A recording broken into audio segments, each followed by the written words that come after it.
سے جو حالات نظر آتے ہیں، جو فوٹیجز ہمیں ریسیو ہوتی ہیں سوشل میڈیا پہ، جس طرح سے تمام وہ فوٹیجز آتی ہیں، وہ دل دہلا کے رکھ دیتی ہیں. جو اس وقت مظالم ڈھائے جا رہے ہیں وہاں پر مقبوضہ کشمیر میں. اور بالکل صحیح کہا کہ مسئلہ کشمیر کے فریق دو نہیں ہیں، یہ 3 فریق ہیں اس کے، اور تیسرا فریق جو کہ اہل جموں کشمیر ہیں. یہ بہت ایک امپورٹنٹ چیز ہے کہ ان کے مطابق اس مسئلے کا حل جلد از جلد دریافت کیا جائے. ہمیشہ سے ہم اس بات پہ بارہا زور دیتے آئے ہیں کہ اس مسئلے کا حل جو ہے نکالنے میں رکاوٹیں کیا ہیں، اور اگر مسئلے کا حل جنگ چونکہ نہیں ہوتی تو مسئلہ بات چیت سے حل کس طرح سے کیا جائے. نواز شریف صاحب نے اس سال کے آغاز پر ایک بات بالکل صحیح کی کہ کشمیری اس مسئلے کے لازم اور مرکزی فریق ہیں.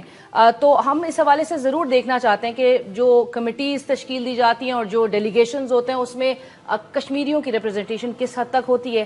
اور اگین آج ہم ڈسکس کریں گے اپنے پروگرام میں کہ اس مسئلے کا حل کس طرح سے نکالا جائے. آلموسٹ 70 ایئرز ہونے کو آ رہے ہیں، 70 سال ہونے کو آ رہے ہیں، 7 دہائیاں ہو جائیں گی، لیکن آج تک یہ مسئلہ جو کا تو نظر آتا ہے. اور آن دی ادر ہینڈ ہم یہ دیکھتے ہیں کہ بھارت اپنے فورسز میں اضافہ، جو وہاں پر فوج ہے اس میں اضافہ کر کے 7 لاکھ سے زائد فوجی وہاں پر اس وقت ہمیں نظر آتے ہیں، بھارتی فوجی. آج ہمارے ساتھ اسٹوڈیوز میں اس حوالے سے گفتگو کرنے کے لیے آئی ایم ویری آنرڈ ہمیں جوائن کر رہے ہیں سردار عتیق احمد خان صاحب، جو کہ صدر ہیں آل جموں کشمیر مسلم کانفرنس کے، سابق وزیر اعظم آزاد جموں کشمیر. السلام علیکم سردار صاحب، thank you so much for joining us. ان کے ساتھ تشریف رکھتے ہیں شاہ غلام قادر صاحب، اسپیکر آزاد جموں کشمیر اسمبلی. السلام علیکم sir, thank you so much for joining us. Sir, یہ آلموسٹ 70 ایئرز ہونے کو آ رہے ہیں اور یہ مسئلہ اب تک قائم و دائم ہے. لاسٹ ایئر 8 جولائی کے بعد سے اس فریڈم سٹرگل میں ایک نئی لہر ہم دیکھ رہے ہیں، یہ ایک زور پکڑتی ہوئی نظر آ رہی ہے. کس طرف جاتے ہوئے دیکھ رہے ہیں اس موومنٹ کو؟ پہلی بات تو یہ ہے، یہ جو ہم ہندوستان کے ریپبلک ڈے منانے کے خلاف نہیں ہیں، لیکن کشمیر کی ٹیریٹری سے باہر ہندوستان ریپبلک ڈے مناتا رہے، ہمیں کوئی اعتراض نہیں ہے. لیکن جب کشمیر کے اوپر آتے ہیں، جب ریاست جموں کشمیر کے معاملے پر آتے ہیں، تو ہندوستان جو ہے چونکہ غاصب ہے، کشمیری عوام کے حقوق کو غصب کیا ہوا ہے، اس نے زبردستی کا قبضہ جمایا ہوا ہے، اس لیے ہم اس کے ریپبلک ڈے کو بلیک ڈے کے طور پر مناتے ہیں. اور یوم سیاہ صرف ہم مقبوضہ کشمیر میں نہیں مناتے بلکہ آزاد کشمیر میں بھی مناتے ہیں، اور پوری دنیا میں جہاں جہاں کشمیری رہتے ہیں وہاں پہ منایا جاتا ہے. اس کا مطلب یہ ہوا کہ ہم ہندوستان کو یاد کراتے رہتے ہیں کہ آپ کے ریپبلک ڈے کو ہم اس لیے یوم سیاہ مناتے ہیں کیونکہ آپ نے ہم سے جو وعدے کیے تھے وہ آپ نے پورے نہیں کیے. آپ جو مظالم ڈھا رہے ہیں ہم دنیا کو بتا رہے ہوتے ہیں. تو ہندوستان کے لیے ایک شرمندگی کا مقام ہوتا ہے کہ ایک طرف وہ بڑی تقاریب جو ہے وہ دہلی میں منا رہے ہوتے ہیں، اور دوسری طرف جس کو وہ اپنا حصہ کہتے ہیں اس حصے میں کشمیری جو ہے وہ سیاہ جھنڈوں کے ساتھ اور ہڑتال کے ساتھ، کرفیو کے ساتھ اس دن کو مناتے ہیں. بالکل. تو میں یہ سمجھتا ہوں کہ ہندوستان کو ابھی سمجھ لینا چاہیے، اور شاید ان کو بات سمجھ میں آنی شروع بھی ہو گئی ہے کہ کشمیری جو ہے انہوں نے ہر موقع پہ ثابت کر دیا کہ وہ ہندوستان کے ساتھ رہنا نہیں چاہتے، اور کشمیر کے لوگوں کو جب تک آزادی نہیں ملے گی وہ ہندوستان کے خلاف ہر قسم کے اقدامات کرنے کا حق رکھتے ہیں. وہ اقدامات چاہے جیسے بھی ان کو موقع ملے گا. دیکھیں کشمیر کی تحریک جو ہے، یہ اگر آپ 47 سے دیکھ لیں، 48 سے دیکھ لیں، 49 میں چلے جائیں، پھر 52 میں چلے جائیں، ہر موقع پہ کشمیریوں نے ثابت کر دیا کہ وہ ہندوستان کے ساتھ رہنا نہیں چاہتے. اور یہ جو پلیبسائٹ کے وہ مخالف ہیں، وہ کیوں مخالف ہیں؟ کبھی اس پہ غور کرنا چاہیے. وہ اس لیے مخالف ہیں کہ ہندوستان کو پتہ ہے کہ مقبوضہ کشمیر میں رہنے والے جو کشمیری مسلمان ہیں، آزاد کشمیر میں رہنے والے کشمیری مسلمان ہیں، گلگت بلتستان میں رہنے والے کشمیری مسلمان ہیں، کوئی بھی ہندوستان کے حق میں ایک ووٹ بھی، جو آج میں کہتا ہوں ہندوستان کے ایوانوں میں ممبران ہیں یا دوسرے ہیں، جب ان کو موقع ملے گا وہ بھی پاکستان کے حق میں ووٹ ڈالیں گے. اس لیے وہ جو ہے خائف ہے بھارت. بالکل. بٹ سردار عتیق صاحب، کیا وجہ ہے کہ بین الاقوامی طاقتیں 70 سال بعد بھی کشمیر کو آزاد نہیں دیکھنا چاہتی؟ بہت شکریہ جی آپ کا. ایک تو یوم سیاہ کے حوالے سے میں گزارش کروں کہ ہندوستان کو آزادی ملی اور آزادی چند طے شدہ اصولوں کے مطابق ملی، اور جو ہی ہندوستان کو آزادی ملی تو اسے سب سے پہلے ان اصولوں سے انحراف کر دیا سرزمین کشمیر کے اندر. گویا کہ 1 ارب کی آبادی کو تو حق خود ارادیت ملا، جس اصول کے تحت ملا اس اصول سے انہوں نے انکار کر دیا اور پھر کشمیریوں کو اس سے باز رکھنے کے لیے، اس مطالبے سے باز رکھنے کے لیے فوج اتار دی اور قتل و غارت کری گئی۔ یہ بات سمجھنے کی ہے، غور کرنے کی ہے کہ جیسے شاہ غلام قادر صاحب نے کہا بجا طور پہ کہ ہمیں کوئی شوق نہیں ہے ہم یوم سیاہ منائیں، لیکن ہندوستان کے یوم جمہوریہ جموں و کشمیر کے لوگوں کو ہندوستان کے مظالم یاد دلاتا ہے، ان کے اندر یوم جمہوریہ کے بجائے یوم مذمت کا احساس دلاتا ہے، یوم مزاحمت کا احساس دلاتا ہے، یوم شرمندگی اور ندامت کا احساس دلاتا ہے، اور ایک ایک کشمیری تقریباً 22 سے لے کے 27 کشمیری یومیہ 14 اگست سے لے کے اس وقت تک جب آپ اور میں بات کر رہے ہیں یومیہ ہندوستانی فوجوں کے ہاتھوں شہید ہوئے ہیں جموں و کشمیر کے اندر۔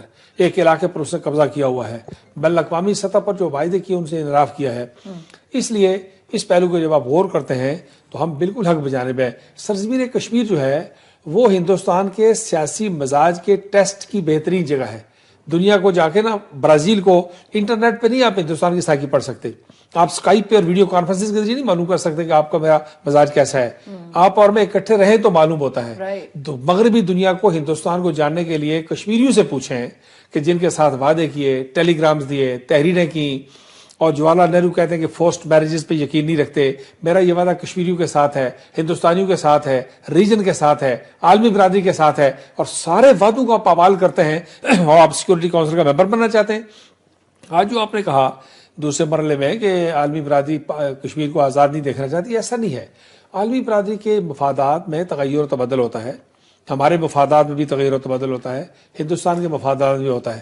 سوویت یونین کی موجودگی میں ہندوستان جو ہے وہ سوویت یونین کے نام سے، کمیونسٹ سرخ انقلاب سے، کمیونسٹ اکانومی سے جو ہے وہ سرمایہ داران نظام کو ڈرا کے بلیک میل کر کے اپنے فائدے حاصل کرتا رہا۔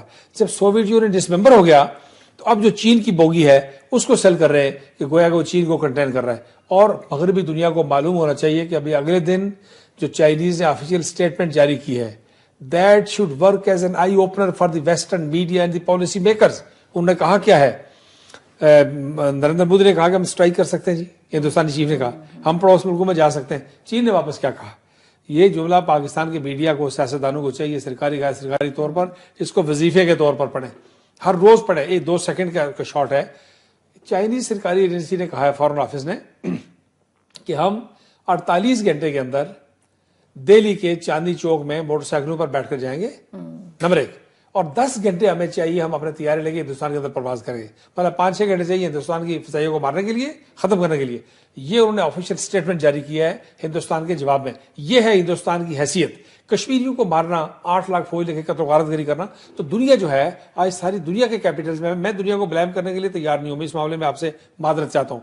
دنیا کے تمام امپورٹنٹ کیپٹلز میں کشمیر کے پرامن سیاسی حل کی بات کی جا رہی ہے۔ بٹ سر وہ جو قراردادوں کا ہمیشہ جو درجن بھر اقوام متحدہ کی سلامتی کونسل کی قراردادوں کا ذکر کیا جاتا ہے، جس میں فیصلہ کر دیا گیا ہے کہ کشمیر کا حل جو ہے وہ اہل جموں کشمیر کی مرضی سے نکالا جائے گا، تو ان قراردادوں میں کیا پھر وہ ویکنس دیکھی جاتی ہے، کمزوری دیکھی جاتی ہے جس کی وجہ سے؟ نہیں، دیکھیے حالات کے تغیر و تبدل کو آپ اس بات کا موقع دیں۔ ایک وقت میں سوویت یونین کی بات اور طرح دیکھی جاتی تھی، اور ابھی ٹرمپ نے کہا ہے کہ ہم دیوار تعمیر کریں گے۔ ہو سکتا ہے کہ ایسا شریف آدمی ہے، کیا پتا کل کہے جی کہ خرچہ بھی ان سے لے کہ وہ دیوار تعمیر کریں۔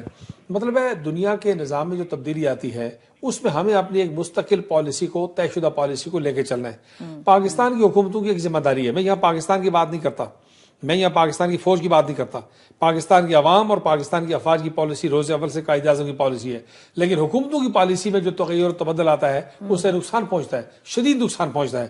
اس لیے کہ آج یو اے ای کا چیف جو ہے، آج ابو ظبی کا جو حکمران ہے، وہ $60 بلین لے کے وہاں بیٹھا ہوا ہے، جس ملک کے لوگ آپ کے لیے جان دینے کے لیے تیار تھے۔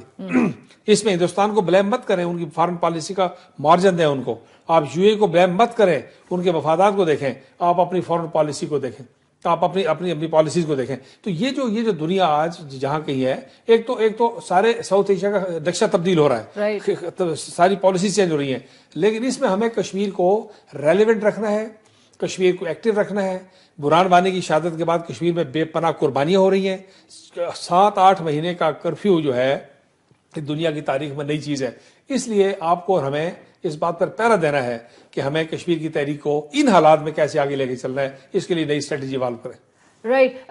غلام قادر صاحب، جو ہم پاکستان کی حکومت کے حوالے سے بات کر رہے ہیں، اس کی خامیاں کہاں کہاں پھر دیکھتے ہیں؟ کس طرح سے ہم کو ایڈوکیٹ کرنا چاہیے اس کاز کو، اور کہاں کہاں ہمارے وہ ایک فلاز نظر آتے ہیں جو ہم صحیح طرح سے ایڈوکیٹ نہیں کر پا رہے، یا بین الاقوامی برادری کو وہ احساس نہیں دلا پا رہے؟ نا یہ جو سزا عتیق صاحب نے بات کی، میں اس کو آگے بڑھاتے ہوئے صرف اتنی بات کہوں گا کہ پاکستان کی جو عوامی پالیسی ہے وہ ہمیشہ کشمیریوں کے ساتھ رہی ہے.